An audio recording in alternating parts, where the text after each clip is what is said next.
ঘূর্ণিঝড় রিমালে বিধ্বস্ত উপকূল, মাথা গোঁজার ঠাঁই হারিয়েছেন লাখ লাখ মানুষ। ক্ষতি হয়েছে উপকূল এলাকার বেড়িবাঁধের, এখনো বিদ্যুৎ বিচ্ছিন্ন কোটি কোটি মানুষ।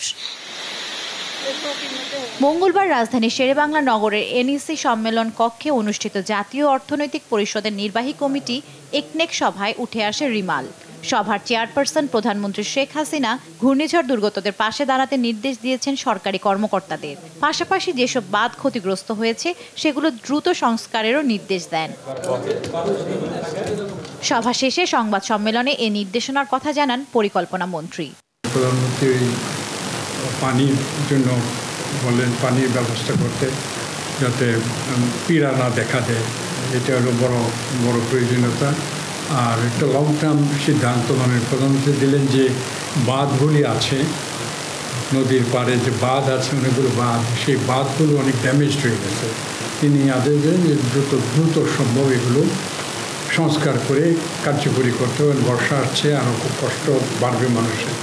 বিশ্বব্যাংকের ঋণের উপর ভর করে রোহিঙ্গাদের কারণে স্থানীয়দের ক্ষয়ক্ষতি ও উন্নয়নের জন্য গুচ্ছ প্রকল্প অনুমোদন দেয়া হয়েছে একনেক সভায়।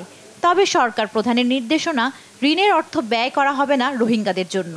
আমরা কোনো ঋণ নিয়ে, মাননীয় প্রধানমন্ত্রী নির্দেশনা দিয়েছেন, কোনো ঋণের টাকা নিয়ে আমরা রোহিঙ্গাদের মিয়ানমারের বাস্তুচ্যুত নাগরিকদের আমরা কোনো ধরনের সাহায্য করতে পারবো না, কারণ এই ঋণের দায় আমাদেরকে শোধ করতে হবে।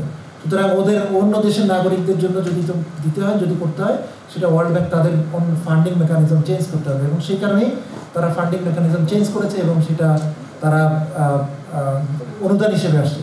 আর ঋণ যেটা আমাদের সাথে দিয়েছে সেটাও খুবই নন কনসেশনাল লোন এবং সেটার ইন্টারেস্ট রেট খুব কম।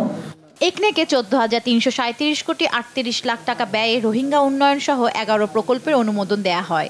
এর মধ্যে সরকারি তহবিল থেকে 6,541 কোটি 52 লাখ টাকা, বৈদেশিক ঋণ থেকে 7,879 কোটি 15 লাখ টাকা এবং সংস্থার নিজস্ব তহবিল থেকে 83 কোটি 29 লাখ টাকা ব্যয় করা হবে।